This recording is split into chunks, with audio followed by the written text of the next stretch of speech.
Que la gente diga que venga pronto. Sí, todos lo estamos esperando. Que la gente diga que venga pronto. Que venga y nos salve. Sí, que venga pronto.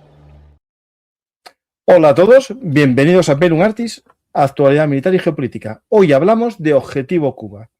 La orden de arresto de Raúl Castro es el disparo de salida de esta operación que puede asemejarse a la de Venezuela. ¿Está Estados Unidos preparando una operación militar como se rumorea? La crisis energética y también institucional en Cuba está ya a punto de ser el fin del castrismo y del comunismo caribeño. Vamos a hablar de ello y mucho más aquí en Verum Artis, actualidad militar y geopolítica.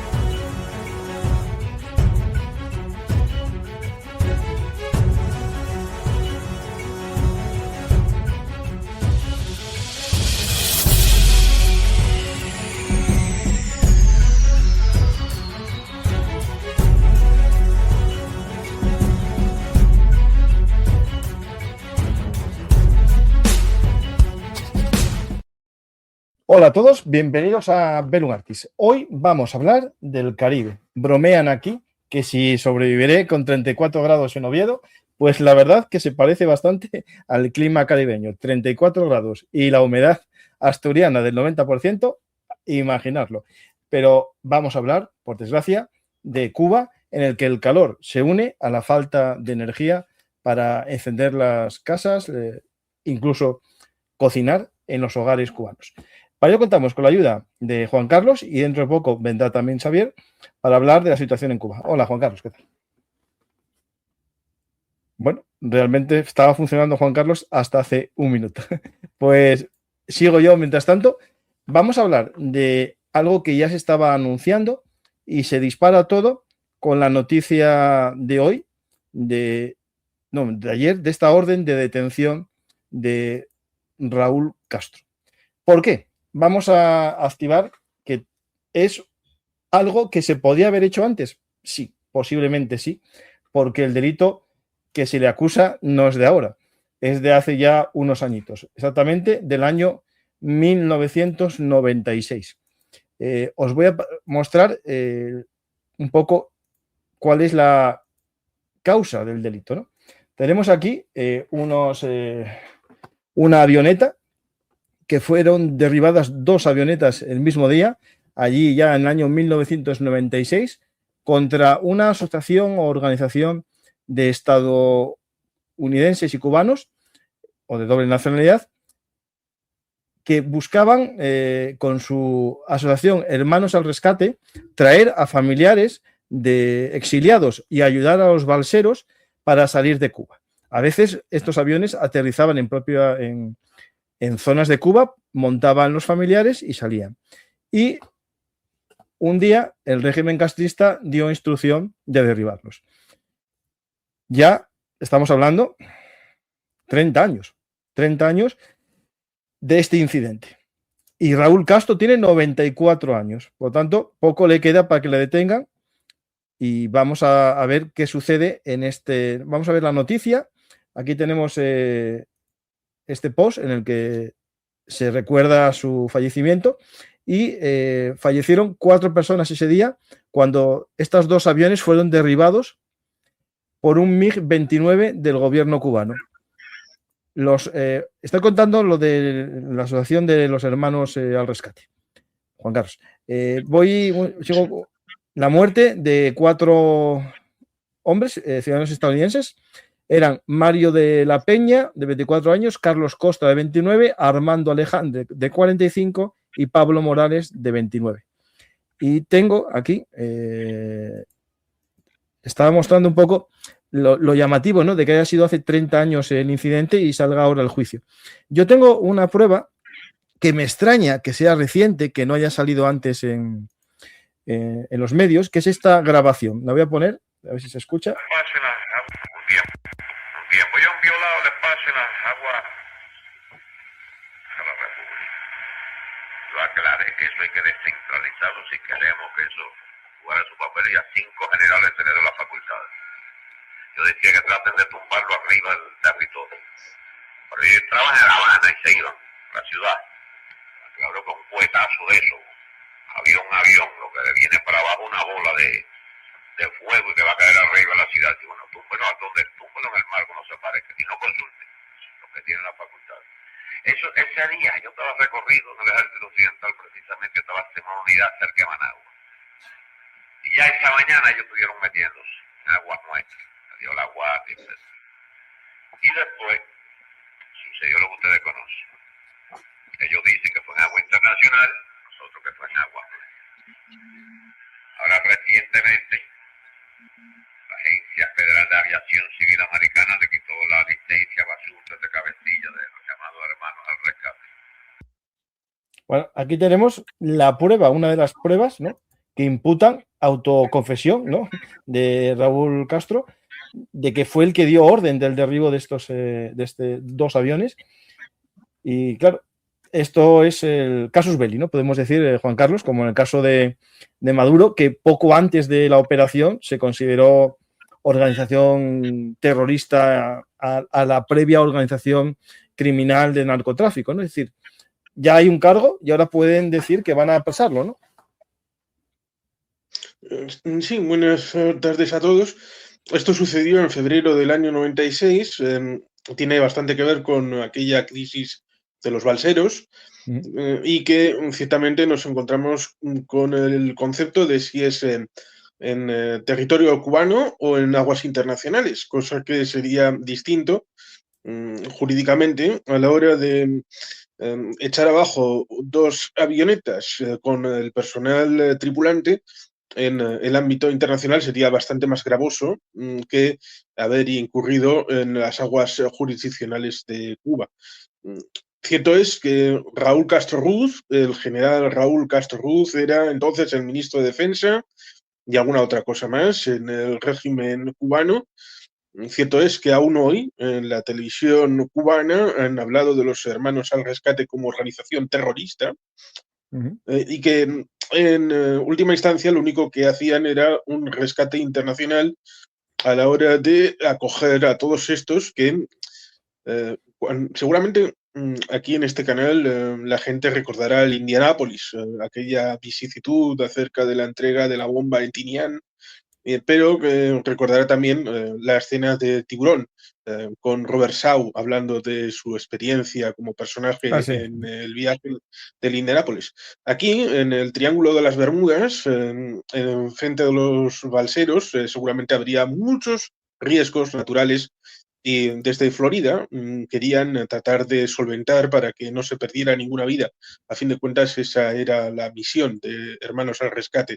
Pero cualquier disposición en este sentido, evidentemente, iba a ser vista muy malamente por parte de Cuba, porque sí, en la década anterior, con el tema del Mariel, habían hecho la expulsión en buena medida de gente que estaba opuesta al régimen, pero también de presos y no necesariamente políticos. Eso lo vimos en la película aquella de Scarface, aquella de Oliver Stone como guionista y Brian De Palma como director, pero ciertamente estas cosas se enrevesan a la hora de que en la proyección hacia la actualidad puede ser como el 3 de enero, conceptualmente tal vez, sí, pero el problema estaría en que estaríamos hablando de una persona como es Raúl Castro Ruz, que está a punto de cumplir los 95 años, que formalmente no tiene ningún cargo político, a pesar de que sí, es el responsable de un montón de cosas. Sí, ha estado al mando y probablemente siga siendo el consejero áulico del régimen. Pero formalmente el que figura es Xingao, Díaz-Canel. Pues vamos a hablar de muchas noticias que están apareciendo. Todo justo coincide con la celebración, ¿no?, del aniversario de la independencia de Cuba. Cuba, sabemos todos, la guerra useña, ¿no?, como se llamaba en la época, en la que Estados Unidos, bueno, podemos decir, liberó a Cuba, entre comillas, y mandan este post, esta publicación. Primero hubo un post que nos deriva a esta página web oficial del Departamento de Estado estadounidense, en el que, bueno, está en castellano, no está traducido, en el que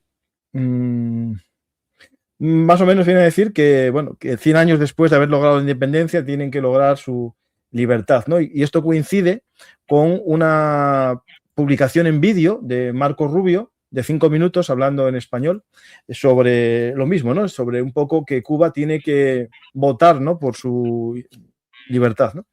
Pero claro, esto es muy difícil pensar que va a haber una votación dentro del castrismo, ¿no? Es algo difícil. Incluso podemos decir casi una ensoñación, ¿no? Es decir, el castrismo tiene muchos intereses, ¿no? Metidos dentro, lo hablamos en el programa del apagón, pero claro, cuando hablamos de que los Castro no están en el poder, pero sí controlan la economía, este control de empresas Gaesa, en el que controlan casi la economía total de la isla.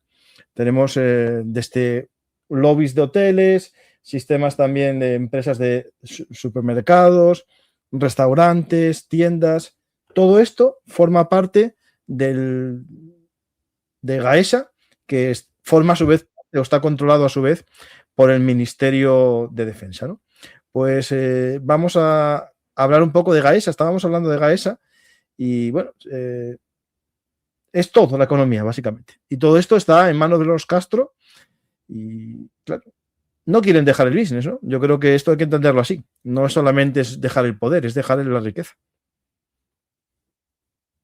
Uy, Juan Carlos, no se te oye. No. A ver, ahora. Hola. No. Vuelve a entrar. Es que está fatal la conexión hoy. La mía va bien, ¿no? Pues vamos a seguir viendo cosas. Y claro, estamos ante el anuncio por parte de Estados Unidos de que hay que hacer algo, que es el final, ¿no?, del régimen, y tenemos una declaración de Donald Trump también llamativa, en la que viene a decir que ya hay gente dentro de la isla. Hablan de la CIA, agentes de la CIA, e incluso hay cuentas que hablan de fuerzas especiales estadounidenses en la zona. De hecho, este miedo a una posible operación militar lo reflejan incluso cuentas rusas que son muy conocidas, ¿no?, en el escenario de la guerra de Ucrania, como esta Raibar, en su versión Latin Raibar, en el que muestra hasta 4 posibles escenarios de operación especial militar, en este caso de Trump en Cuba. Tenemos las 4 opciones. En ellas se muestran, en este caso, el LHD Iwo Jima, que es el que estaba participando en la posible operación en Venezuela. Pero claro, Juan Carlos, ahora me oyes, ¿no? Sí, sí te oigo. Vale, perfecto. Estamos hablando de este plan y ahora empezamos ya a ver que sí que se está caldeando antes algo, ¿no? Ya se está caldeando. Tengo esta localización de ayer de un dron MQ-4 Triton sobrevolando la zona sur entre las Islas Caimán y Cuba para captar información, ¿no? Es decir, esto es la primera medida, ¿no? Medir la presa, ¿no? Esto es lo que hacen las serpientes cuando se ponen al lado tuyo a ver si te consiguen devorar. Pero claro, ahora está la noticia del día. La noticia del día es que el Yus Nimitz se dirige hacia la zona.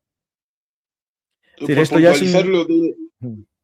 por puntualizar lo de Gaesa, que es un conglomerado privado, en particular de las GAR y de algunos líderes militares, controla el 40% de la economía cubana, incluyendo gran número de instalaciones hoteleras, de centros recreativos.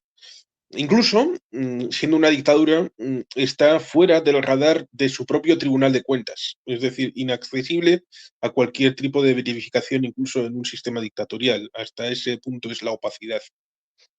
Pues aquí tenemos la noticia, ¿no? Esto ya suena a lo que vimos en Cuba, como en las cuentas de Twitter, ¿no?, del Comando Sur, en este caso, en Irán lo vimos con el Comando Central, empiezan a mostrar este despliegue, ¿no?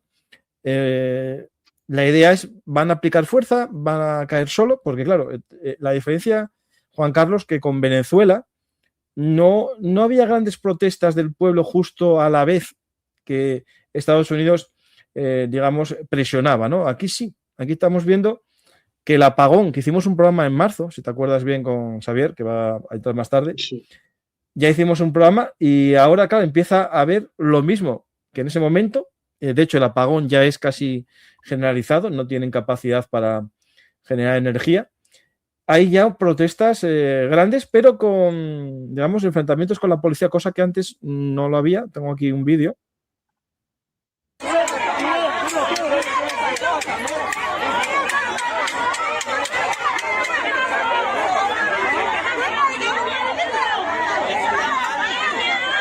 Mira, ¿viste lo que te dije hacer? Yo no lo hago. Está mal. No, a ver, es lo que te estoy diciendo. Esto está mal. Claro, está mal. Esto está mal.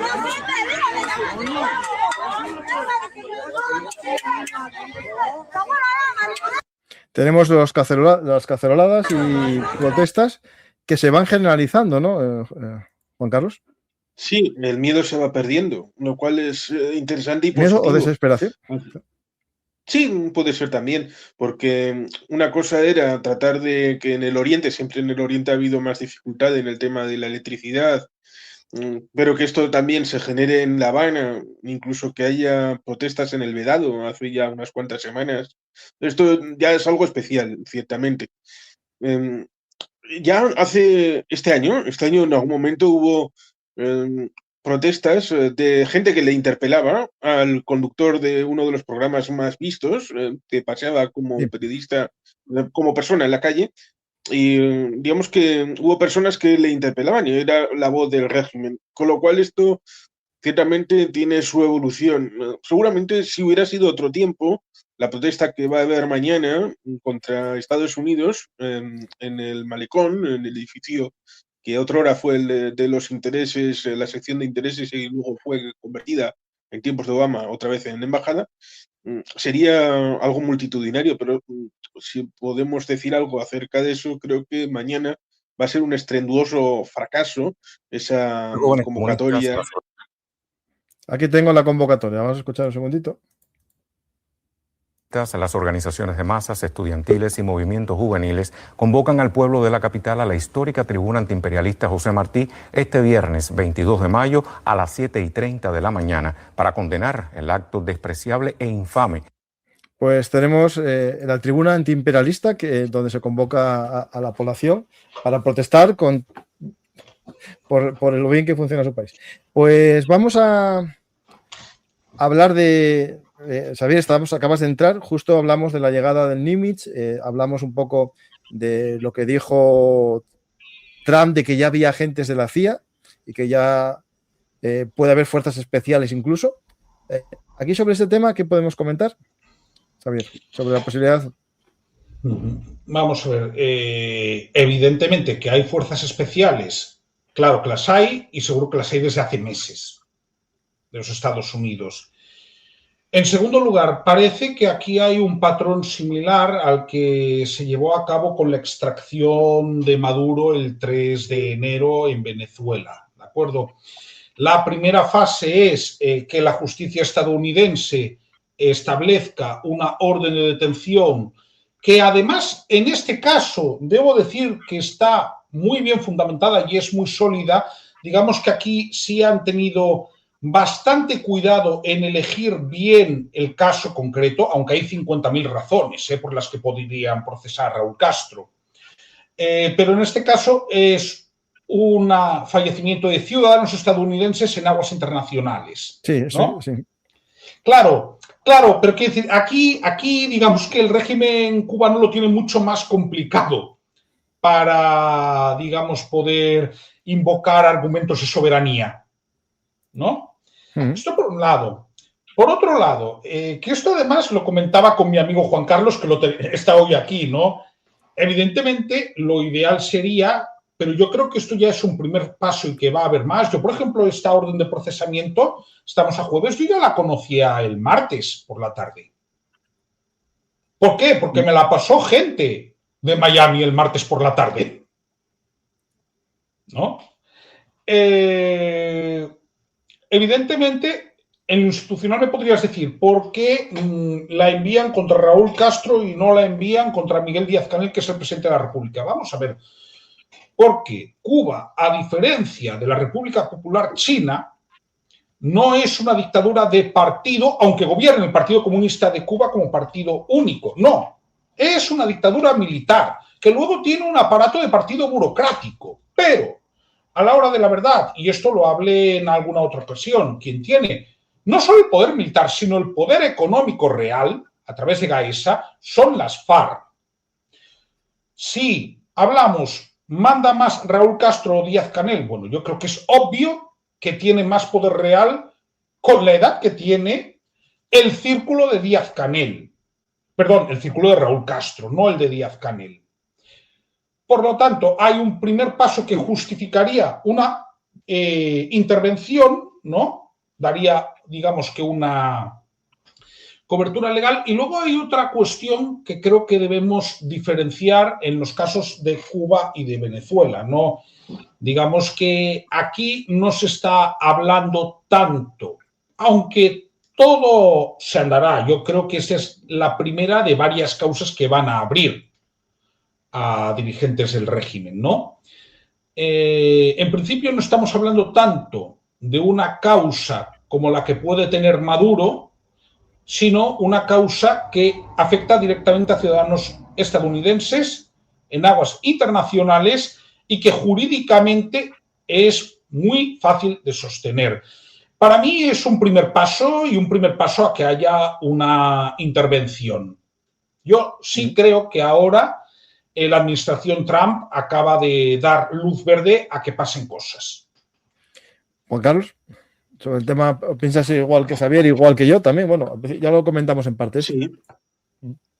Sí, lo único que decía antes, y reitero, si la idea es hacer una extracción de Raúl Castro Ruz, evidentemente el paralelismo sería erróneo, la intervención tendría que tener otro enfoque, a la hora de que sí, es altamente probable de que se pueda demostrar que Raúl Castro Ruz fue criminal que cometió ese acto de ignominia al ordenar el derribo de 2 aparatos en aguas internacionales y la liquidación de ciudadanos estadounidenses. Pero digamos que el enfoque no tiene que ser mimético al del 3 de enero en el caso de Venezuela, sino que tiene que ser más innovador a la hora de que sí, Raúl Castro es parte del conglomerado de Gaesa, sí, está en el sector Fuerzas Armadas, sí, está con una fuerza de poder áulico, pero formalmente, a diferencia de Maduro, no tiene ningún cargo en este momento en la estructura formal del país.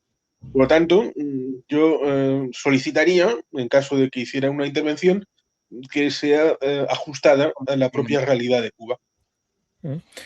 Voy a poner ahora de Marco Rubio, el secretario de Estado estadounidense, que hay que recordar que es de origen cubano. Se dirige en español, aprovechando bueno, el aniversario, ¿no?, de la independencia de Cuba. Perfectamente, sí, que fue ayer. Sí. En un día como hoy, en el 1902, la bandera cubana ondeó por primera vez sobre un país independiente. Pero sé que... Aquí esto me pierdo un poco, pero no, yo ahí no tengo yo claro. ¿No fue en el 98? No, eso no fue. No fue. El tema de la enmienda plena. Sí, pero hubo unos años de ocupación estadounidense hasta la declaración de independencia. Vale, era como ocupación. Vale, perfecto. Vale. Hoy ustedes, quienes llaman a la isla su hogar, atraviesan dificultades inimaginables. Hoy quiero compartirles la verdad sobre el motivo de su sufrimiento y quiero contarles lo que nosotros en los Estados Unidos le ofrecemos para ayudarlos no solo a aliviar la crisis actual, sino también a construir un futuro mejor. La razón por la que se ven obligados a sobrevivir 22 horas al día sin electricidad no se debe a un bloqueo petrolero por parte de Estados Unidos.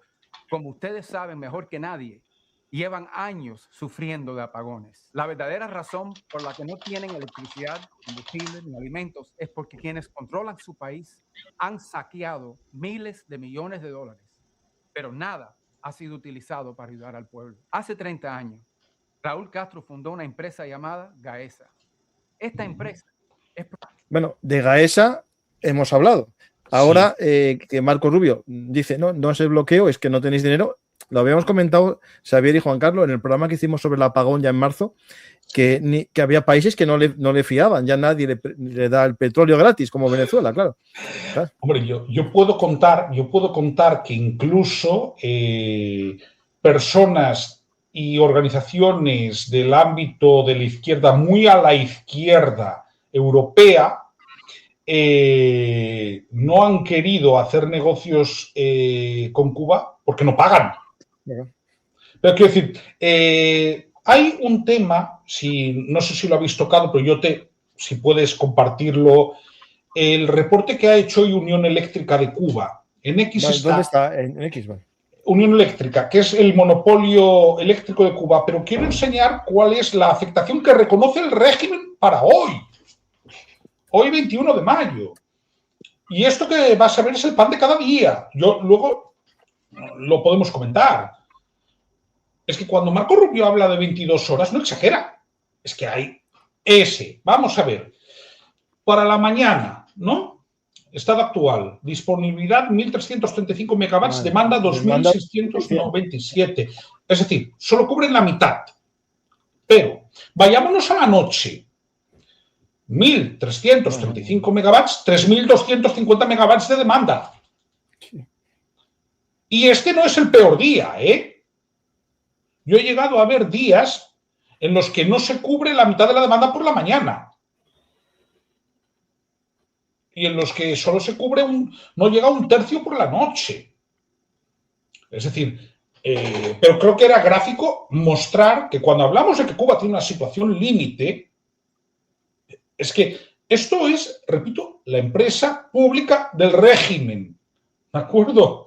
No es el malvado imperialismo yanqui, no es la mafia de Miami. No. Es Unión Eléctrica de Cuba. Es la dictadura la que reconoce que no son capaces de abastecer en el mejor horario más de la mitad de la demanda eléctrica que tiene el país. Claro, eso que se había mandado en marzo, países habían mandado, España ayuda, ¿no? Paneles solares, pero eso no llega a cubrirla de ninguna manera. Fue un gesto al sol, igual que al hacer nosotros programas, esos días fue cuando fueron muchos políticos, ¿no? En aquella caravana.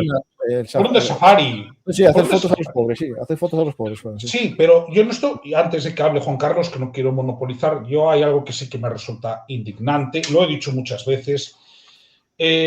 Vamos a ver, algunos de ese safari se alojaban en el Bristol. El Bristol es un hotel que está bastante bien. Tienes vistas al Capitolio. El otro en Meriá, ¿no? Un español muy famoso que tiene nombre de Iglesias. No, el apellido. Claro, pero ¿sabes qué era lo que a mí me indignaba? Hubo una noche en la que había apagón general, ¿no? Vale. El hotel estaba iluminado. A 50 metros, y una persona que lo grabó, había un policlínico, lo que aquí sería un ambulatorio. Ese ambulatorio estaba a oscuras, con la gente en el suelo, esperando. A 50 metros, un hotel de lujo iluminado. No, esta foto es de ese día. Lo publiqué en mi cuenta particular, no en la de Belum Artis, y es el culmo. Esto es el culmen del safari, ¿no? Es decir, esta gente supuestamente de partidos que apoyan al régimen haciendo fotografías a los pobres. Efectivamente. Vamos, y cosas como, por ejemplo, que cuando hubo una caída del Sistema Eléctrico Nacional, los tenías de discoteca. Sí, había fotos, sí. Claro, es que... Claro, y ese estado de la calle... Você não encontra comida para comprar. No tiene tampoco que ver con... Todo es el embargo, ¿no? Y no es cierto. Las empresas americanas siguen vendiendo productos. Lo vimos el otro día en la balanza comercial a Cuba y le siguen comprando cosas. Es un tema, digamos, de abandono y de corrupción completa del país.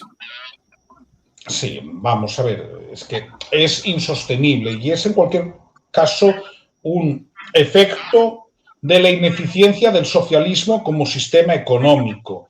Es decir, estoy ya hasta las narices de que hablen de bloqueo cuando resulta que la principal importación de carne, de la poca carne que se come en Cuba, viene de los Estados Unidos.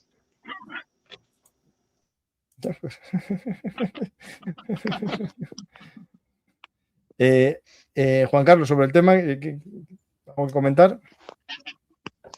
Pues que efectivamente en ese centro de salud a 50 metros de un hotel de Campanillas no podían recargar los insumos porque no había material a la hora de tratar de ayudar a los pobres cubanos, pero cierto es que pudiéramos mencionar como centro de diversión el de Sandro. El de Sandro Batista, podríamos darle el apellido, porque se comunican con la historia como algunos en Nicaragua se comunican con los Somoza tranquilamente y no hay ningún problema, a pesar de que formalmente sea un régimen llamado socialista o comunista. Seguramente cuando caiga el régimen será como ocurrió en Europa Central y Oriental, que dijeron, eso del socialismo real era una filfa, en realidad no era el socialismo auténtico, el socialismo jamás ha sido hecho en ningún lugar. Claro, el problema del socialismo y del comunismo es que se le juzga por sus intenciones.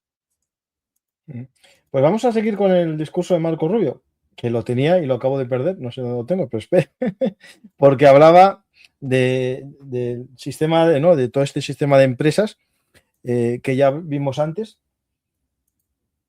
que explicamos un poco, Juan Carlos explicó. Xavier, si quieres comentarte un poco sobre el sistema empresarial.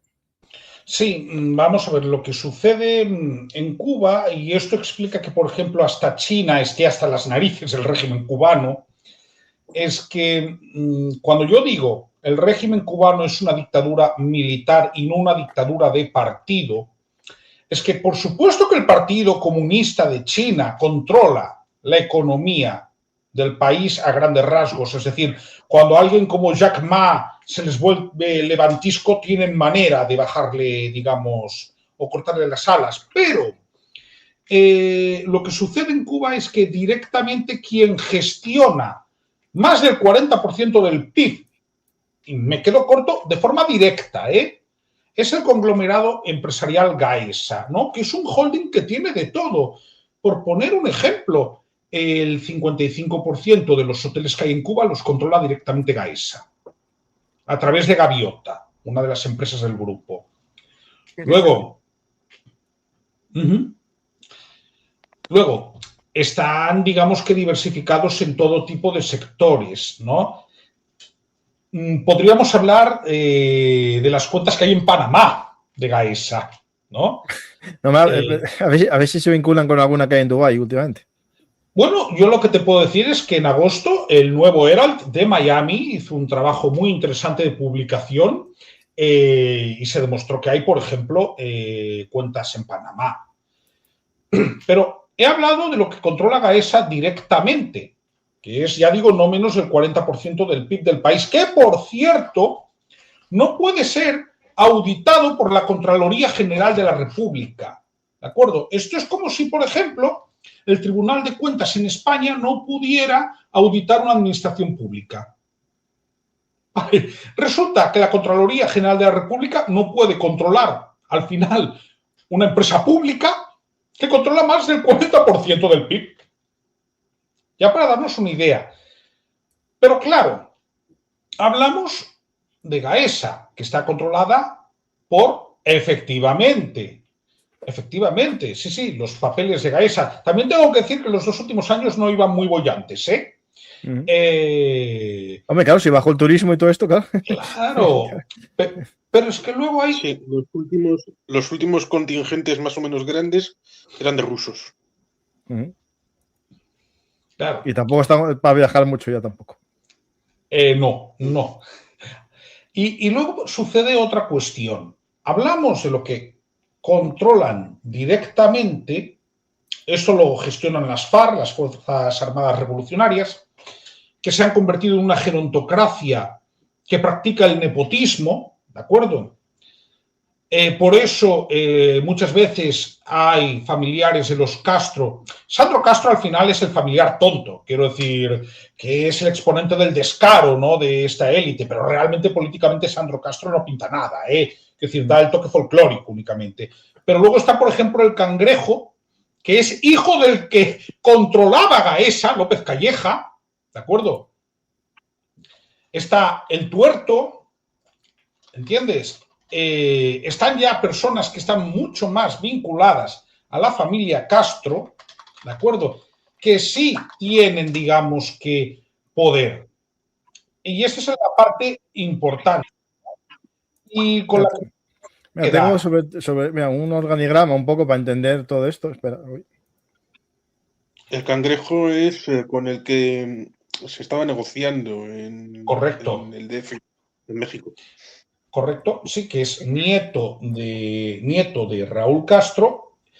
Y lo interesante de todo es que su padre, que era el general de división Luis Alberto Rodríguez López Calleja, era quien controlaba Gaesa. Hasta que falleció, ¿de acuerdo? Es decir, la dejó de controlar por un fallecimiento por causas naturales. ¿No? Bueno, entonces, dime. No, sigue. Iba a poner el vídeo de Marco Rubio a ver qué decía sobre Gaesa, pero cuando acabemos. Claro, entonces, está el control directo de Gaesa. Sí, pero luego está el control indirecto. Y es como tú creas MIPYMES en Cuba. Tú, para crear MIPYMES en Cuba, tienes que tener lo que se da en llamar una palanca. Esa palanca son contactos, esa palanca son relaciones. Por lo tanto, los familiares de militares de alta graduación de las FARC lo tienen mucho más fácil para poder crear MIPYMES que no están formalmente vinculadas a Gaesa, pero que solo existen si el aparato burocrático militar del país lo permite. Por lo tanto, el control real que tiene el ejército sobre la economía es mayor que el no menos de un 40% que controla directamente Gaesa. Pues vamos a seguir viendo lo que dice Marco Rubio de Gaesa. Hace 30 años, Raúl Castro fundó una empresa llamada Gaesa. Esta empresa es propiedad de las Fuerzas Armadas y está operada por ellos y cuenta con ingresos 3 veces superiores al presupuesto de su gobierno actual. Hoy, mientras ustedes sufren, estos empresarios tienen $18,000 millones en activos y controlan el 70% de la economía de Cuba. Obtienen ganancias de hoteles, construcciones, bancos, tiendas e incluso del dinero que sus familiares le envían desde Estados Unidos. Correcto. Todo pasa por sus manos. De esas remesas, ellos retienen un porcentaje, pero de las ganancias de Gaesa, nada llega a ustedes. En vez de usar el dinero para comprar petróleo, como todos los otros países del mundo, dependieron del petróleo gratis de Hugo Chávez y Maduro para quedarse con el dinero. Pero ahora que dejó de llegarles el petróleo gratis, ellos compran combustible para sus generadores y sus vehículos, mientras que el pueblo se les pide que se sacrifiquen. En vez de usar el dinero para mantener y modernizar las centrales eléctricas que están dañadas, usan el dinero para construir más hoteles para extranjeros y para enviar a sus familiares a vivir con lujos en Madrid e incluso hasta aquí en Estados Unidos. Vale. Es cierto, entre venezolanos, madrileños y los mexicanos también. Mira, hay cosas que de lo que estuvo diciendo Xavier y Juan Carlos, a mí me vino a la memoria unos programas que tengo sobre México, que es la militarización de la economía mexicana. Como el anterior AMLO y el actual también sigue con la misma teoría. El partido de Morena hizo que el ejército forme parte de una empresa constructora que hace aeropuertos, una empresa constructora que hace ferrocarril, una empresa constructora que gestiona todas las infraestructuras, pero aparte ya lleva la explotación del propio tren, ¿no? Ese tren Maya lo hacen ellos. Sí. Esto, claro, es el camino a la dictadura. En el caso cubano, ya era la dictadura y hacen como la Guardia Revolucionaria en Irán, que controla las empresas. Esto es lo mismo, es decir, el juego es el mismo y en esa partida hay gente que aplaude con las orejas desde Europa, ahora mismo aquí en el chat, casi insultándome a mí por defender la libertad de Cuba, callándose estas atrocidades que hacen a su propio pueblo, ¿no? Y yo siempre recuerdo un familiar mío mexicano que cuando estuvo en Cuba, un taxista le dijo: ¿queréis ver dónde viven los verdaderos dueños del país? Dijo: tumbaros en el taxi. Y pasó por unas calles y ahí era como viajar en el espacio-tiempo a otro lugar del mundo. Es decir, casi irnos a la República Dominicana, a la zona de Varadero, a ver las casas de los ricos y famosos, ¿no? Es decir, mientras ahí tiene razón Marco Rubio. No sé, Juan Carlos, ¿qué quieres comentar para ampliar lo que está diciendo Marco Rubio? Pues sintéticamente, por simplemente contextualizar el tema de México, el doctor Felipe Calderón Hinojosa le declaró la guerra a los narcos, pero su sexenio terminó y el siguiente fue de Andrés Manuel López Obrador, que hizo aquel famoso anuncio de abrazos y no balazos, lo cual dices, fantástico, la guerra al narco con abrazos y florecitas. Eso significó que, dado que los políticos en México tienen mala fama, seguro que se la han labrado sucintamente, porque ahí tenemos el caso del gobernador de Sinaloa, la gente que lo busquen, pues dado que, como sucede en España respecto a algunos momentos en el que la Guardia Civil ha sido la institución mejor valorada respecto de las que pueda haber en México, pasaba con el ejército. Era una de las instituciones o la institución mejor valorada porque se les percibía como que no tenían corrupción, que estaban lejos de estar permeados por el narco, que tenían escasa influencia política. El problema, cuando se les encarga la licitación de proyectos o la gestión de proyectos públicos, porque esto no solamente les da poder, sino que luego tienen la tentación, que ya está encima de la mesa, de que digan la licitación y todo el proceso es secreto, porque es un tema militar, lo cual ahora no, pero igual dentro de 10, 15 años, cuando tengan todo el poder los militares, digan, ¿para qué queremos poder civil? Sí. Pues, Xavier, ¿algo más de lo que estuvo comentando Marco Rubio? ¿Ampliar? Bien, hombre, lo que ha dicho Marco Rubio en el relato es básicamente cierto. Si uno de los temas que causaban más sonrojo, porque los emigrantes cubanos también aprendieron, ¿no? Era el auténtico sablazo que les pegaban cuando mandaban remesas. ¿Pero sablazo o impuestos? Sablazo. No, para mí eso era un sablazo, porque era por partida triple. Por un lado, sí, por el porcentaje que se quedaban. 2, por el tipo de cambio que aplicaban. Sí, porque el dólar llegaba a Cuba y el gobierno daba pesos. Y en tercer lugar, sí, pero ya retenía un porcentaje, igualmente. Antes de dar los pesos ya retenía un porcentaje. Sobre el dólar. Claro. 2, eso que dice. Pero luego había un tema que era la EMLC. Aún existe, la moneda libre convertible. Que solo podías utilizar en tiendas EMLC que controlaba el gobierno. Oye, yo he visto unos precios que te quedarías flipando, Francisco, en esas tiendas. Por eso digo que era una estafa triple.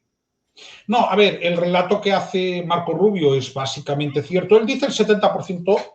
Vamos a ver, yo creo que puede ser igual de contundente, no tirándote tanto a la piscina. Lo que sí que está, digamos que verificado, por ejemplo, el Banco de Inglaterra hizo ya hace años un estudio, ¿no?, de que Gaesa podía controlar alrededor del 40% del PIB. Y a mí ya me parece un porcentaje lo suficientemente contundente. De forma directa. Repito. Luego suma lo que puede controlar las FARC a través de familiares que abren MIPYMES que no dependen directamente de Gaesa. Entonces, sí, tranquilamente controlan más del 50% del PIB, totalmente. Ahora, el 70% yo no me aventuraría tanto, pero bueno, tienen en la práctica un monopolio sobre la economía del país. Bueno, antes de nada, que es que a mí me gusta desayunar haters, bots y todas esas cosas por la mañana. Aquí alguien me dice que venga, ¿por qué Francisco y compañía Haití está peor que Cuba? ¿Por qué no hacen un programa para pedir lo mismo para los haitianos con H? ¿Es solo porque Cuba es aliado de China y Rusia? Bueno, ahí lo tienes, un programa en su momento que hice sobre Haití. Creo que hice 2, este y otro, sobre Haití en su momento cuando vino un aumento de la violencia en Haití. Hice su programa y te invito a verlo para que veas que sí que hablo de otros lugares, pero en este caso estamos hablando de Cuba. Si te estropeo tus sueños húmedos, por favor, deja el canal y no vuelvas. Seguimos. Juan Carlos, vamos a escuchar a Marco Rubio Es que a mí me hace mucha gracia que me prohíban hablar de lo que yo quiero, ¿no? Esto es mi canal, si no os gusta marcháis. Efectivamente, en tu casa mandas tú. Punto. Así es está. correcto. Seguimos. Hoy, Cuba no está controlada por ninguna revolución. Cuba está controlada por Gaesa, un estado dentro del estado que no rinde cuentas a nadie y acapara las ganancias de sus negocios para beneficios de una pequeña élite. Y el único rol que desempeña el llamado gobierno es exigirle a ustedes que sigan haciendo sacrificios y reprimiendo a cualquiera que se atreva a quejarse. El presidente Trump ofrece una nueva relación entre Estados Unidos y Cuba, pero tiene que ser directamente con ustedes, el pueblo cubano, no con Gaesa. Primero, estamos ofreciendo $100 millones en alimentos y medicinas para ustedes, el pueblo, pero tiene que ser distribuido directamente al pueblo cubano por la Iglesia Católica o otros grupos caritativos de confianza. Aquí, esto es importante, la relación de la Iglesia Católica con el régimen cubano, ¿cómo es? Porque claro, por ejemplo, con el chavismo tuvo sus problemas muy graves, ¿no? En su momento de persecución a algunos obispos. En el caso cubano, la Iglesia sobrevive, ¿no? Básicamente, podemos decir, ¿no? Yo diría que es una relación ambivalente, pero donde sí que la Iglesia Católica, en otros países no tiene quizás esa capacidad, pero en Cuba yo sí creo que puede tener capacidad de mediación para determinadas cuestiones, ¿no? Por ejemplo, a ver, en Venezuela directamente la Iglesia Católica ha estado perseguida en los últimos años. Bueno, directamente en Nicaragua es que persiguen a los sacerdotes, que se tienen que exiliar. En el caso de Cuba, sucede que desde la visita que hace Juan Pablo II a Fidel Castro, todavía, hablamos ya de finales de los 90, ahora no recuerdo si fue 1998 o 1999, no quiero decir la fecha incorrecta, pero fue uno de esos 2 años. La postura que tiene el Vaticano es la de mediador entre Estados Unidos y Cuba, ¿no? Y eso tiene cuestiones útiles, creo yo. ¿En qué sentido? Pues, por ejemplo, la Iglesia Católica en Cuba habitualmente es la que dialoga con el régimen para liberar a presos políticos. También lo digo, los liberan para desterrarlos normalmente, ¿no? Pero bueno, yo no le deseo a nadie que esté en una cárcel como preso político, por lo tanto, lo primero es sacarlos. Lo ideal, obviamente, es sacarlos como hay que sacarlos, como lo que son héroes, ¿no? Bueno, pero ahí hay una noticia hoy, Xavier, que te interrumpo. En Venezuela liberaron ayer a 3 policías que llevaban 23 años de presos políticos. Sí, de hecho, hablé de eso ayer en mi canal. Una anécdota, y es un inciso muy pequeño. El preso político de mayor duración que tuvo el régimen franquista fue Marcos Ana. No llegó a esos 23 años. Luego la gente que piense lo que tenga que pensar, ¿de acuerdo? Pero estas personas, los 3 policías metropolitanos de Caracas, estuvieron más tiempo. Entonces, sobre el tema de la Iglesia Católica, vamos a ver, la Iglesia Católica lo que sí creo que hace en Cuba es un punto de mediación interesante, por ejemplo, a través de sus instituciones. El régimen no les ataca porque sabe que pueden obtener algo de ellos también, ¿no? Y en este caso, si de lo que se habla es de distribuir ayuda humanitaria, pues sí considero que la Iglesia Católica podría ser ahora mismo el actor más fiable, no digo al 100% fiable, entendámonos, pero sí más fiable si lo importante es, y en el caso de la dictadura cubana no lo es, que la comida y las medicinas lleguen a quien tienen que llegar.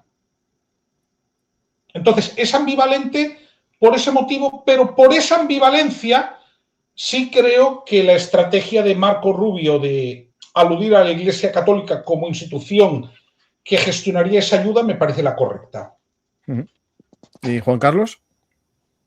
El Santo Padre Francisco fue importante a la hora de la negociación del acuerdo entre el régimen y Obama cuando se produjo la reanudación de las relaciones diplomáticas, lo cual es cierto que la Iglesia Católica puede tener un papel, pero introduzco el hecho de que personalidades como José Daniel Ferrer demostraron dentro de la isla que es posible la caridad entre cubanos y que el único bloqueo sería el impuesto por el propio régimen. Ahora está en el exilio, está en Florida. De esto sabe Xavier bastante. Pues, bueno, de hecho, hoy está en Madrid, José Daniel Ferrer. Está en Madrid, estuvo ayer en Madrid. Ayer lo recibió Isabel Díaz Ayuso, hoy lo ha recibido Santiago Abascal. Es el principal líder del exilio, con permiso de Rosa María Payá, diría. Y bien, sí es verdad, pero también, ¿qué le pasó a José Daniel Ferrer? Porque yo seguía cada día eso. Es decir, en Santiago de Cuba llegó un momento, él vivía en un barrio de Santiago de Cuba, también muy importante recordar, la situación humanitaria en el oriente de Cuba es mucho peor que en La Habana. Hubo algún día en el que llegó a servir 1.300 raciones de comida. Bien, ¿qué sucedió? Pues a los 3 meses de liberarlo lo volvieron a encarcelar. Y de ahí solo salió al destierro.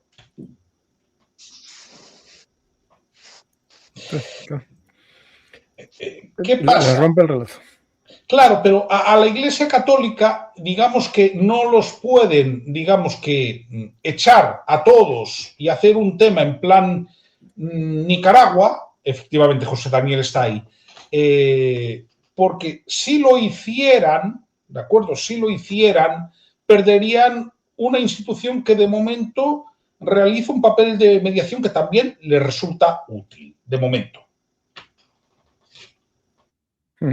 Pues seguimos viendo el discurso, que le está dando mucho hilo, ¿no?, de conversación. Espera. ¿Ustedes quieren la oportunidad de vivir en su propio país, como viven sus familiares en Estados Unidos o en otros países del mundo? Hoy, desde los medios de comunicación hasta el entretenimiento, desde el sector de los negocios hasta la política, desde la música hasta los deportes, los cubanos han llegado a la cima de prácticamente todas las industrias, en todos los países, excepto uno, Cuba. Claro, esto es muy fuerte, pero es una verdad. Es decir, el régimen, bueno, en este caso comunismo cubano, está castrando, nunca mejor dicho, lo de los Castro, castrando el futuro de sus ciudadanos, porque muchos de ellos son personas que llegan a Estados Unidos, llegaron en sus balsas y ahí lograron crecer económicamente. En otros lugares del mundo lo mismo, y el único lugar en donde no tiene éxito es en su propio país, porque un régimen, que sí, es verdad, podemos decir que ellos sí tienen éxito, ¿no? Es decir, los que están en la cumbre sí tienen éxito, pero claro, es un éxito basado en ahogar el futuro de todos los demás, ¿no?, de su país. Y esto es muy fuerte, que alguien desde aquí, ¿no?, viviendo nuestras libertades, viviendo nuestra forma de vida, se lo quiera negar a otro, darle la oportunidad de desarrollarse, crecer, llegar a lo mejor que pueda ser como persona, ¿no? En este caso, no sé, yo nunca estuve en Cuba, pero claro, que todo el mundo llevan ya más de 60 años sin posibilidad de soñar en mejorar, salvo que se alisten en el sistema y medren dentro del partido. Desarrollar unas capacidades, estudiar algo para tener un mejor porvenir, no sirve, porque al final todos viven igual, de mal. Sí, yo no lo sé, pero mi tío, que falleció recientemente, hace no mucho tiempo, tuvo que salir a los 10 años en 1961 de La Habana. Así que cierto es, a todos nos puede tocar de cerca algo de todo esto. Sí, Xavier, que eres más conocedor de la realidad. Bien, lo soy por proximidad, es decir, yo habría podido estar en Cuba. Lo que sucede es que hay cierto, ¿cómo diría yo?, paradigma o estereotipo de turista europeo que yo detesto, ¿no? Que el régimen, por cierto, ha fomentado. Claro, porque ¿no? llevarán su dinero también de la trata de personas. Entonces no he querido nunca ir por eso. Por ejemplo, sí he estado en Miami. Sí he estado hablando con exiliados cubanos, ¿no? Vamos yo a ver, tengo, Xavier, hablando de lo que tú dices, me preguntan por aquí, en plan ironía, ¿no, Paco? Tú no has hecho turismo sensual en Cuba. Mira, pues básicamente, como todo hijo de vecino, yo los vecinos que conozco espero que no vayan a un país a explotar la pobreza y aprovecharse de la pobreza de las niñas, de los jóvenes también, porque hay jineteros también. Me parece que hay cosas despreciables en la humanidad, pero sobre todo aprovecharse de la pobreza es el sumum. Es decir, tú puedes, bueno, libremente vender tu sexualidad, pero cuando no la vendes libremente, sino para comer, es una explotación. Y básicamente aprovecharse de la pobreza de los demás me parece que es más mezquino que beneficiarse económicamente de esa pobreza, como hacen estos. Por eso jamás viajé a Cuba y menos, desde mi punto de vista, favorecer una dictadura dando dinero. Cuando sea libre, y eso mi familia lo sabe, yo tengo ganas de conocer Cuba, pero conocer una Cuba libre, eso es lo que yo quiero conocer. Mientras tanto, voy a otros países que no fomenten ese tipo de turismo. Lo tengo muy claro, eso es algo que está metido en mi mente y bueno, puedo decir en mi alma. Es decir, esto es muy importante. La gente, cuando me contaron que por un pantalón vaquero chicas se prostituían, eso ya me define un lugar que no quiero ir.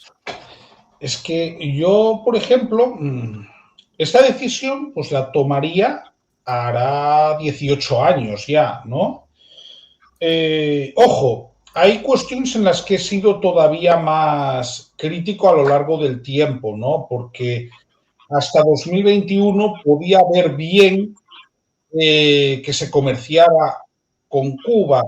Desde 2021 soy bastante más crítico en el sentido de a dónde va eso, ¿no?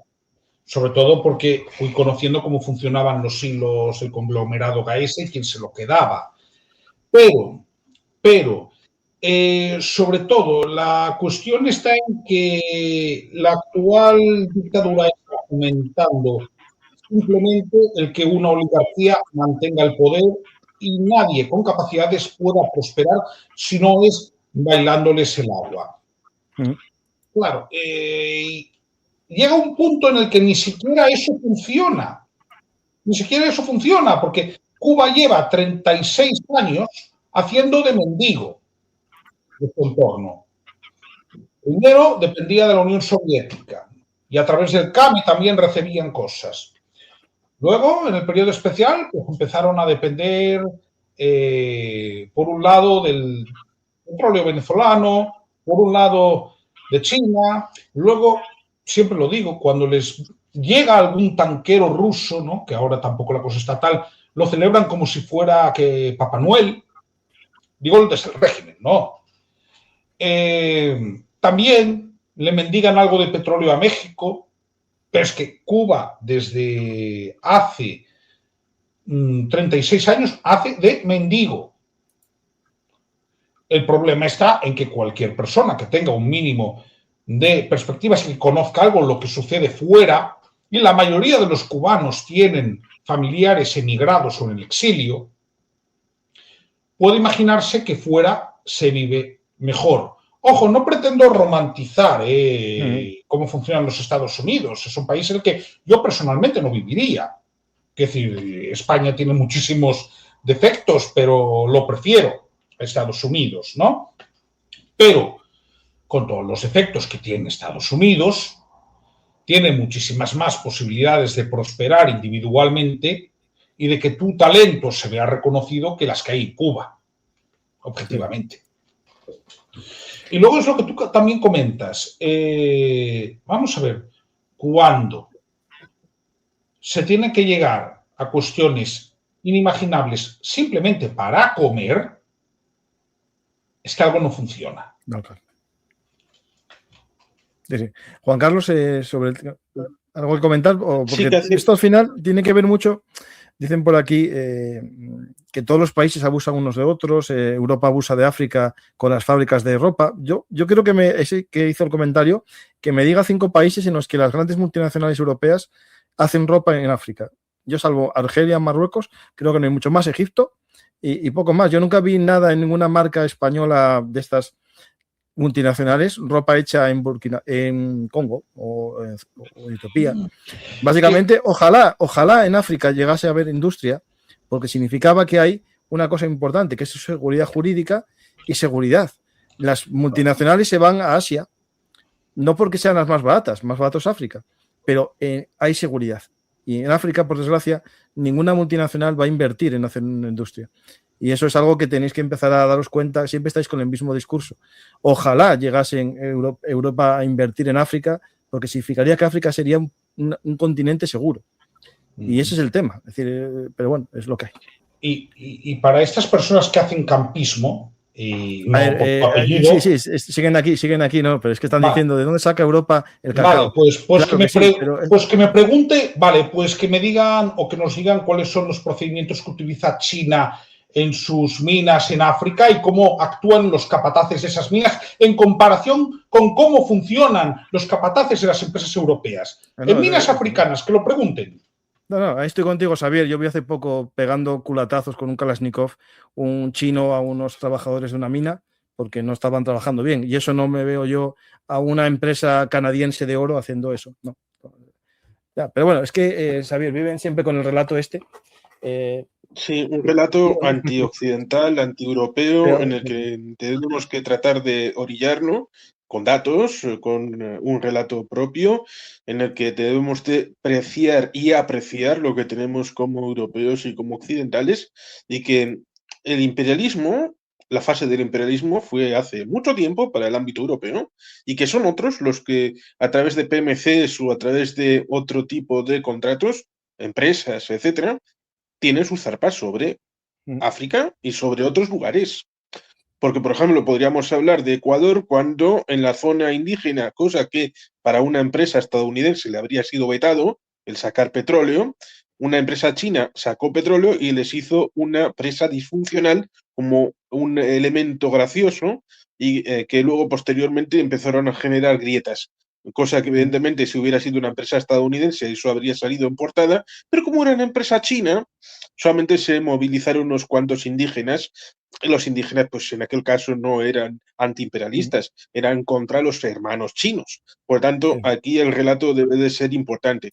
Lo digo en colusión con Pablo, el querido Pablo, el de Canal Red, que le hizo una entrevista a Xingao, es decir, a Díaz-Canel, hace no mucho.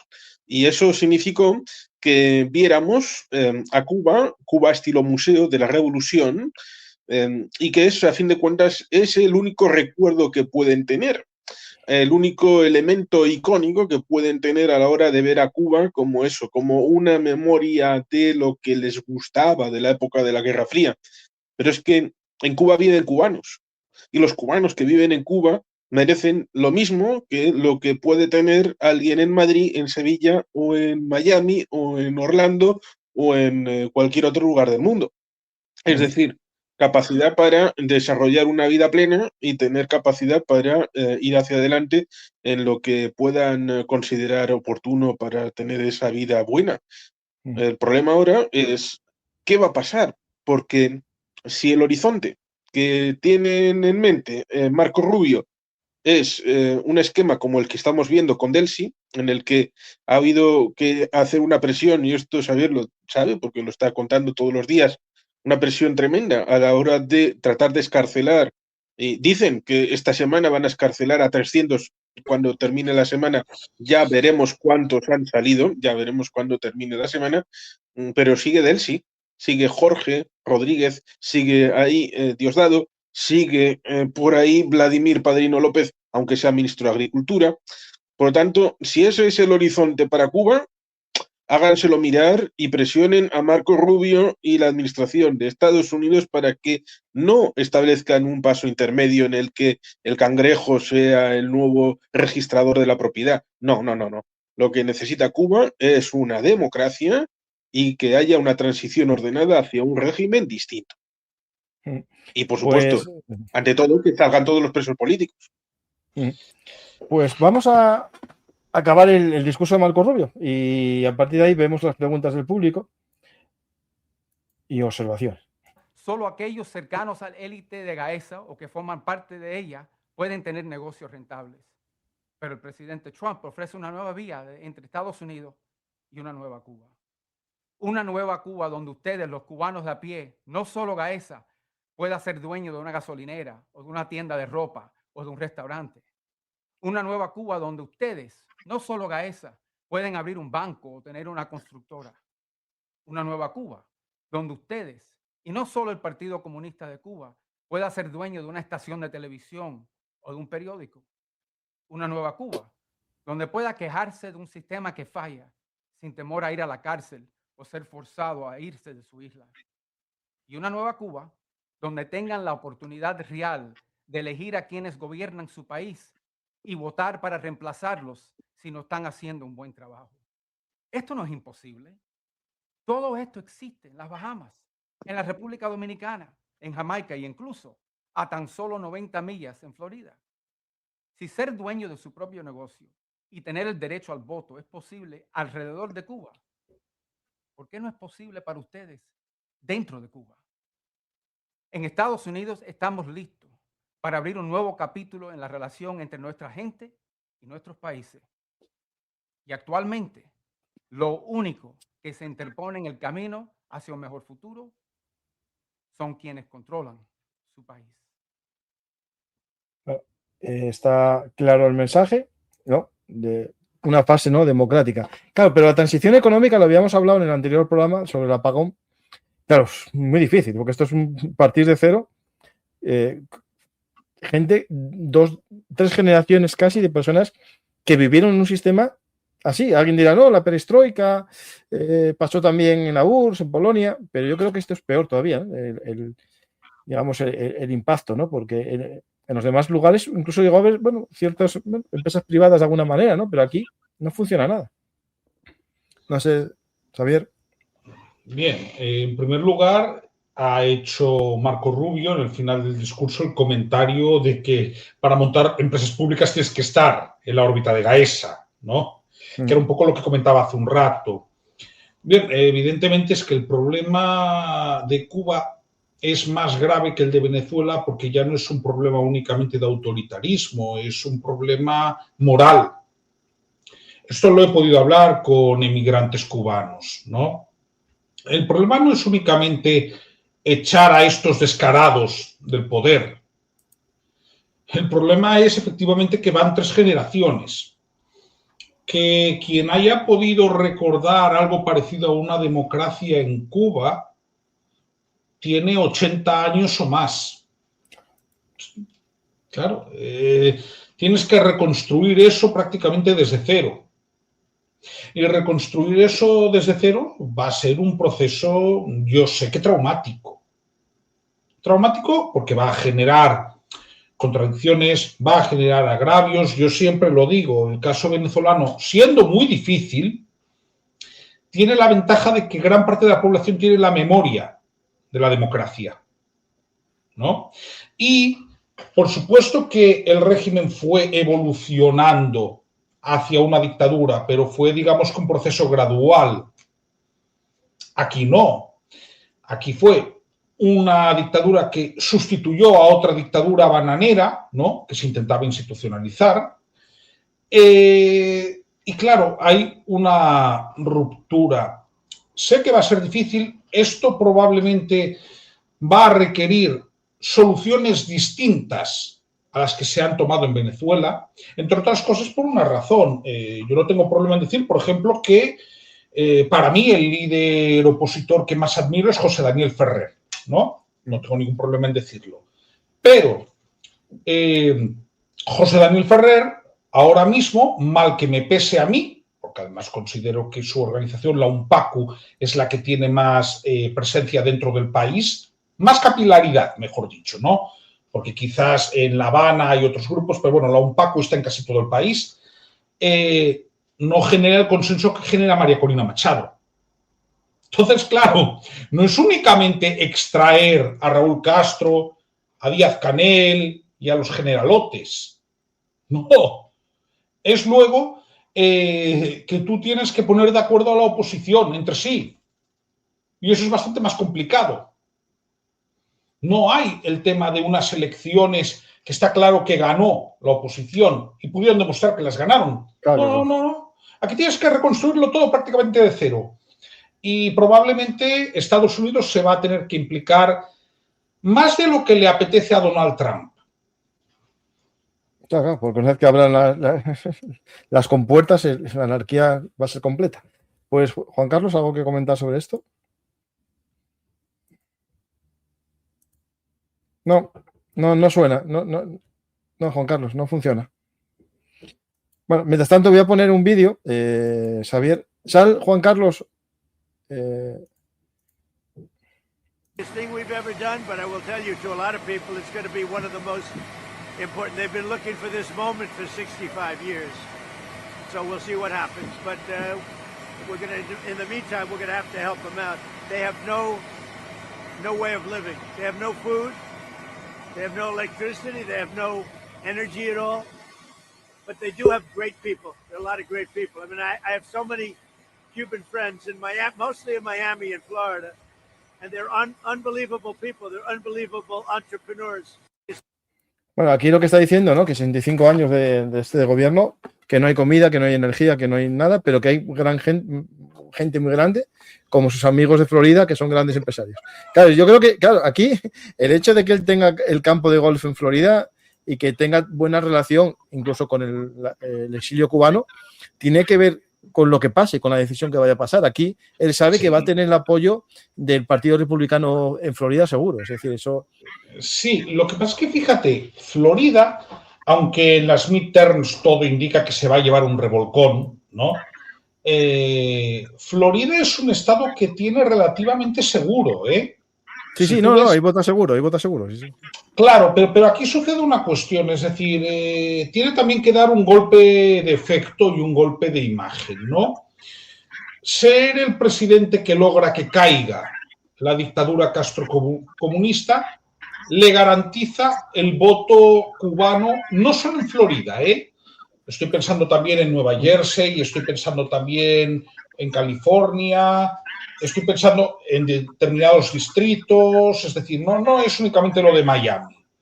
Luego, por otra parte, también justificaría el discurso de recuperar la doctrina Monroe, ¿no?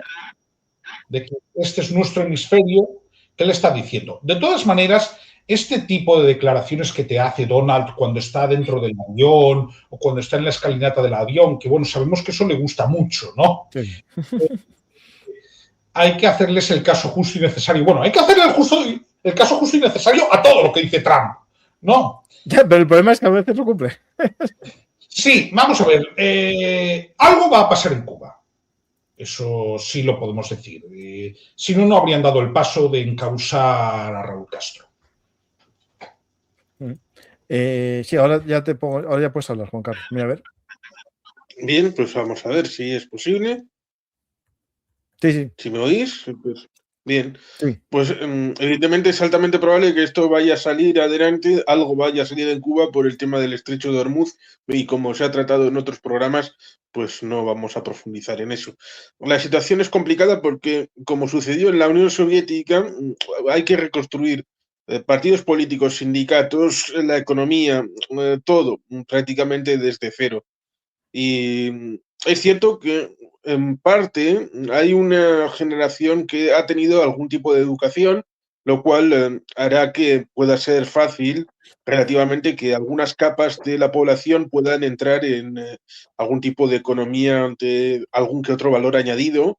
Por eso, en el caso de Florida y Cuba y Florida, con esa política de Morena de no favorecer el nearshoring o reshoring, en algún momento del futuro, cuando algunas líneas que han sido llevadas a Asia Oriental, a China y luego a Vietnam o a Tailandia, puedan estar más cerca y que puedan instalarse en Cuba, lo cual puede ser una generación de simbiosis, una vez levantado el régimen, una vez levantado el bloqueo político del propio régimen, pues tiene esta potencialidad. Pero para esa potencialidad hay que generar un entorno de seguridad jurídica en donde sea posible tener, pues sindicatos, empresas, partidos políticos, contrapesos, instituciones Esto va a ser ciertamente complicado. Y siempre con esa idea de que Estados Unidos tiene que implicarse seguramente más de lo que le gustaría, como ha dicho Xavier, porque Donald Trump lo que le gusta es ir, sacarse la foto y a otro asunto. No, esto está comenzando, Xavier y Juan Carlos. Esto está publicado en la cuenta del Departamento de Estado en español y vincula con la Casa Blanca. Es un cartel que dice: enemigos de Estados Unidos neutralizados por el presidente Donald Trump.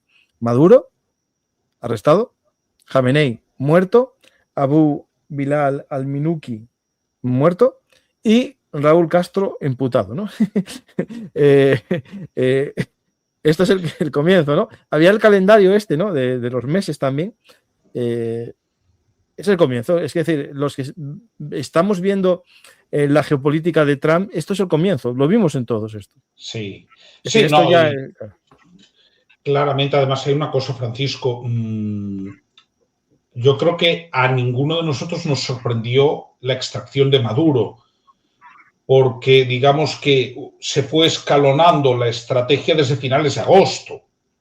No, el tema era cómo iba a ser la operación, cómo iba a ser. O sea. Claro, que lo que iba a pasar con Maduro, su suerte estaba echada, sobre todo porque Maduro, como dice Juan Carlos, bueno, pues no fue el más listo de la clase, y en vez de aceptar el exilio dorado, ¿no?, en Turquía, se puso a bailar. Bueno, y ahora tiene que bailar en una celda en Brooklyn, ¿no? Vamos a ver. Xavier, mientras no cante. Sí, no, canta peor todavía. Sí, no, me refiero a cantar. No, bueno, pero como Alex Saab, si canta. Bueno, pero siempre puede empezar a cantar. Siempre hay una primera vez, ¿no? No, y en el caso de Raúl Castro, vamos a ver, claramente aquí lo que hay es un aumento de la presión. Están siguiendo un esquema muy parecido al de Venezuela, pero sí hay, yo creo que dos elementos que han trabajado mejor que en Venezuela y que están trabajando mejor que en Venezuela, que son los siguientes. Primero, el elemento Marco Rubio. ¿Por qué? Porque se nota que en Marco Rubio hay una cosa que ya es personal. Es decir, familiar, sí. No, pero se le nota además que es algo personal para él, ¿no? Es decir, Marco Rubio igual no es el presidente de Estados Unidos, pero Marco Rubio igual pasa a la historia como el secretario de Estado cubanoamericano que ha conseguido la libertad de su pueblo de origen. Sí. Como siempre digo, si consigue eso, le van a hacer tantas estatuas como en Martí, en una Cuba democrática. Dos, otra cuestión que demuestra que la administración Trump en Cuba sí está trabajando bien. Mike Hammer. Y me dirán, ¿quién es Mike Hammer? Bueno, Mike Hammer es el encargado de negocios de la Embajada de Estados Unidos. ¿Pero por qué digo que lo está haciendo muy bien? Porque Mike Hammer también tiene que ver con la personalidad, ¿no? Es que hace una política de proximidad. Es decir, Mike Hammer va a las casas de la gente que lo invita. Es decir, tú quieres invitar al encargado de negocios de la Embajada de Estados Unidos a que se coma contigo una ropa vieja, Mike Hammer viene a tu casa. Es decir, tú ves la cuenta de la Embajada de Estados Unidos en La Habana y es constantemente eso. Es decir, están vendiendo una imagen de proximidad. También creo que a Mike Hammer le gusta hacer eso, ¿no? Pero quiero decir que en este caso, digamos que se le ve como el tío yanqui simpático. Se va, por ejemplo, a barberías normales y corrientes a cortar el pelo y deja que le hagan fotos. Es decir, así como, por ejemplo, en el tema de Venezuela, eso quizás pensaron que no hacía tanta falta cuidarlo. La batalla de la imagen, y esto tiene que ver con Marco Rubio claramente, y creo que los Estados Unidos le está vendiendo bien. A ver, lo de la ayuda humanitaria. Claro. En la batalla de la imagen le han ganado al régimen, porque dicen, no, nosotros la damos, lo que no queremos es que no llegue a quien tiene que llegar. Entonces, por eso yo creo que va a haber cosas y que las próximas... Hay por ahí un post que dice que aceptaron la ayuda humanitaria a través de la Iglesia Católica. Lo vi por ahí hace un momento, pero no te lo puedo asegurar, lo voy a confirmar. ¿Vale? Claro, también hay una cosa, la dictadura cubana es especialista en ganar tiempo. Es decir, claro, esto como todo. Que lo que puede hacer es decir que sí, pero luego que no, que marear, por ejemplo. Vamos a ver, a un dictador no hay que creerle nada, pero cuando viene de la dictadura cubana, aún menos. Porque, por ejemplo, cuando venden excarcelaciones, la letra pequeña es que casi todas son de presos comunes. Y esto te lo puede decir Prisoners Defenders, ¿no? Que decir, mienten más que hablan. Por lo tanto, yo soy moderadamente optimista, con lo optimista que uno puede ser con una población devastada. ¡Hombre! Y está ahí Ortega, el otro que tiene que ir detrás. Esto es de un gobernador americano, espero lo pongo. Claro, un diputado. yo Esto es ahí- la cuenta de Mario Díaz Balart. Ah, bueno, hombre, pero Mario Díaz Balart es un clásico que, por cierto, creo, esto me lo puede confirmar, pero Díaz Balart es que es de congresista. Sí. Sí. Sí, Es el que se metió con el tema de Ceuta y Melilla. sí, lo sé, el del A ver, informe. esto es, bueno, es que la vinculación de todo lo que está pasando de la Agencia de Seguridad Nacional, los documentos, todo esto, aquí también estos hilos, ¿eh? Todo se va. Todo Efectivamente. se va. Y lo que vaya a venir. Porque preguntan por aquí si esto puede tener relación al final con España. ¿Quién sabe lo que puede aparecer Sí, aquí? claro que la puede tener. Si cambia el gobierno, ¿qué puede aparecer aquí? Mm. Financiación a partidos de extrema izquierda en España. Que va a haber, seguro. O sea. Bueno, yo creo que nos vamos a encontrar, y sin salir de España, cosas muy simpáticas las próximas semanas. Y creo que nos van a arrojar luz también sobre cuestiones relacionadas con el continente americano. Yo estoy convencido de que las próximas semanas vamos a saber muchas cosas. Y como alguna vez me ha comentado Juan Carlos, podríamos organizar un viajecito simpático, ¿no? Donde estuvieran Daniel Ortega, Maduro. El de Bolivia está organizando un golpe de Estado y ese no puede ir todavía. O sea, Evo no puede ir porque está organizando el viaje para no ir a la cárcel por. Bueno, pero Evo está en el Chapare. Yo lo que le critico a Rodrigo Paz, si no ha cambiado el tema, y creo que no ha cambiado, es que Rodrigo Paz tiene que entrar con el ejército al Chapare a aplicar la ley. Porque este señor hace tiempo que tenía que estar detenido, ¿eh? Sí. Evo Morales tiene una republiqueta en el Chapare. No, pero por abuso de una menor, ¿no? Si no recuerdo mal. Es que hay juicio abierto. Sí. Es que ese es el tema. No. Yo por eso lo que le critico a mi paisano Rodrigo Paz es que no mande al ejército. Claro, estas imágenes aquí de unidades indígenas disparando, ¿no? Al estilo siglo XIX, pero bueno. Claro, pero es que yo cuando critico que no mande al ejército, precisamente. Eso tenemos que hablar un día de Bolivia, si queréis, pues vemos la próxima semana, que sería interesante hablar. Yo encantado, pero lo que quiero decir es, caso de Cuba, vamos a ver cómo se aceleran los acontecimientos las próximas semanas. Pues finalizamos Sí, con las preguntas. Lo de Evo es estupro, que busque la gente que es. Sí. Vamos a una pregunta por aquí, ¿vale? Si Trump interviene en Cuba, ¿los torturadores y policías cubanos vendrán a España para asegurar que Sánchez siga en poder tras las elecciones falseadas? Así estilo Irán. Bueno, esto se refiere al estilo Irán, a que gran parte de los miembros de Hezbollah y de las milicias pro-iraníes se fueron a pegar a los manifestantes de enero. No comparemos los símiles, pero que hay intereses cruzados, sí. Yo no tengo dudas ninguna. Claro, el tema es hasta qué punto tienen poder. Pero sí, siempre hay intereses. A ver, aquí lo sabemos todos. Es decir, yo aquí en Oviedo, en Asturias, sabemos la relación Cuba-Izquierda Unida, Partido Comunista, pues eso es algo de toda la vida. Quiero decir, vamos a ver, y en el País Vasco te lo puedo decir, Juan Carlos. Sí.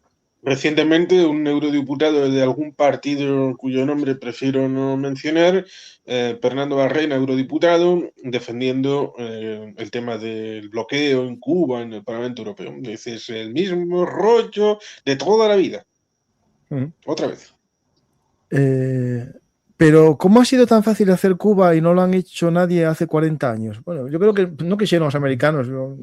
Ahora es que está, digamos, jodido de verdad, o sea.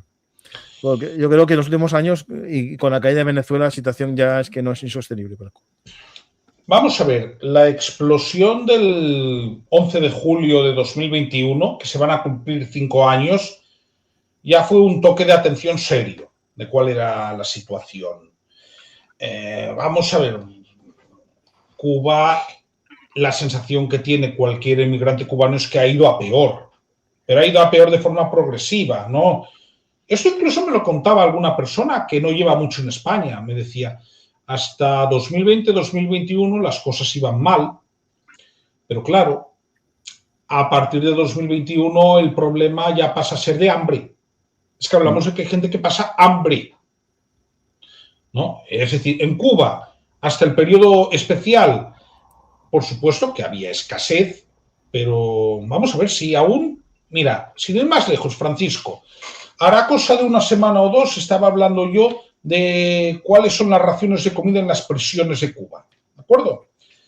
Bueno, pues creo que cubrían el 15% del aporte de kilocalorías que necesitas cada día. Con eso te lo digo todo.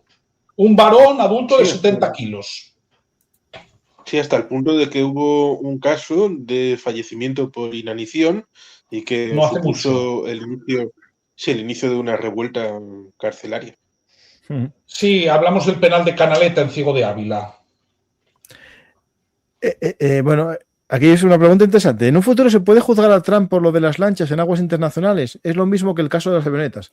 Yo siempre digo lo mismo. Lo podrá juzgar el país Correcto. titular de la bandera de la lancha, ¿no? Pero ¿quién va a reconocer que es titular de una lancha de narcotráfico? Ahí está el tema. Por cierto, la operación sigue, ¿eh? Ese dispositivo. Sí. Hace poco vi yo todavía un ataque. Ahora lo que hacen es disparar a los motores, ya no van tan a lo bestia. Sí, tranquilidad, que Gustavo Petro dijo que eran proletarios de narcotráfico. Es más, sí. Se nota que está de salida, aunque bueno. Igual que los que matan a los guardias civiles en el estrecho.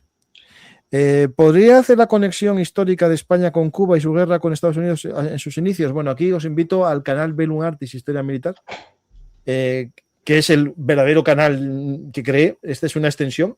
Y ahí tengo muchos programas sobre Cuba. Ponéis Cuba Bellum Artis, historia, y tenéis varios. Hice uno sobre la Guerra Chica, una sobre la Guerra de los Useños, bueno, hay muchas. En el canal Bellum Artis, Historia Militar. Francisco, eso está lo de Haití, ya está dicho. Saludos desde México. Estamos orando porque nuestros hermanos cubanos sean libres de este régimen demoníaco. Pues gracias y espero que también vosotros controléis lo que está creciendo ahí. Campa, Nestlé compra cacao y cómo lo extraen. A ver, en África, por desgracia, no entendiste lo que yo quise decir. Nadie invierte en fábricas. Lo que se hace en África es extraer materias primas sin generar valor añadido. El valor añadido se hace con la fabricación. Si fuese un país, digamos, seguro que a una empresa le salía más barato hacer el procesado del cacao allí que llevarlo a otro país para hacer el procesado. Es decir, esto es así. El problema de estos países que tienen inestabilidad, y no siempre es culpa de Europa. Ya estoy cansado de oírlo. Es decir, el Sahel, todo culpa de Francia. Pero ¿quién llega? Los rusos para explotarlos y sacarles el oro y los chinos para sacarles todo. Es decir, esto no es cansino, siempre lo mismo. Es cansino. Es decir, es un poco ya nosotros malos todo. Aquí otro que dice que si el de las bananas americanos trata a los Chiquita Brand en América, ¿cómo trabaja? Pues primero no es europea, ya está, es estadounidense. Y seguro que trabaja no muy bien. Pero pregunta cómo trabajarían si trabajasen para otros. A ver, esto es una... A ver, lo que tenemos que darnos cuenta es que las marcas europeas y las marcas estadounidenses, desde que se creó aquel listado de marcas negras, y hay un libro, les importa lo que diga su sociedad sobre el trato a los trabajadores. Lo que nunca podéis soñar es que una subcontrata en Tailandia pague el sueldo de Francia. No, paga lo mejor que puede en Tailandia. Que suele estar muy por encima de los salarios locales. Claro. El problema que había, y es algo que se analizó, se investigó desde la publicación del libro de las marcas negras, es el hecho de la subcontratación. Es decir, una marca, contrataba una empresa en la India y esa a su vez subcontrataba 5 por debajo. El último estaba en un taller oculto trabajando, pero eso no es tan raro. Aquí en España pasó. Yo, por ejemplo, puedo decir una empresa que existía en mi barrio, aquí en Oviedo, en Mantova, que ya no existe, que Mantova subcontrataba y al final las amas de casa en sus casas cosían. Y eso lo hacían las vecinas de mi edificio. O sea, no, y en Galicia, en y en Galicia, Galicia sí, también. sí. Claro, No, es decir, no, pero incluso hay una cosa, sí. ya por una cuestión de sentido común. Cualquier multinacional que tiene el ojo público puesto, por una cuestión de responsabilidad social corporativa, y la imagen de marca va a tener muchísimo cuidado en términos reputacionales. ¿Dónde no hay ese problema?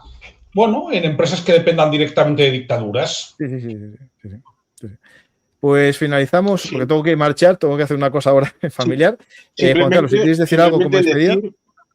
Simplemente decir que el problema, cuando nos enfrentamos no al tema de United Fruit Company o Chiquita, que esto daría para el apartado de historia, a Jacobo Arbenz, Guatemala, un montón de casos. No os fijéis en el hecho de que tal vez no haya casos de corrupción o de... digamos que el problema no es que haya casos de corrupción en un país, sino aquel en el que no se ven, porque eso significa, en el caso de que afloren, que hay gente en la judicatura, en el periodismo, que están interesados en que esto se corrija. Y la única forma de que se corrija es denunciándolo y que esto trate de corregirse a través de la opinión pública. Pero si no hay opinión pública, si no hay jueces que sean capaces de ir contra el poderoso, eso significa que no existe, no, que está tapado por el manto de silencio. Es decir, cuando te vengan con soluciones fáciles, hay que tener una cierta consideración y precaución. Por eso, en el caso de Cuba, que es un tema complicado, difícil, sí, pero que tiene un trasfondo humanista y que, como denuncia José Daniel Ferrer en una entrevista reciente, ahora que está en Madrid, en España, por historia, por relación de casi 4 siglos de membresía de España en Cuba y de Cuba siendo España, tendría que tener un papel especial España en la transición democrática de Cuba. ¿Lo va a tener? Altamente probable de que no, lo cual es una traición histórica a ciudadanos españoles y cubanos. Ya veremos qué se va a poder hacer esto en las próximas semanas. Veremos en qué queda la apuesta de Marco Rubio.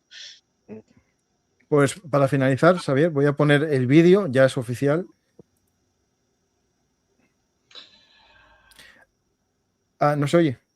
Vale. No se oye. Ahora sí. Rubio, Cuba ha aceptado la ayuda de 100 millones de Estados Unidos.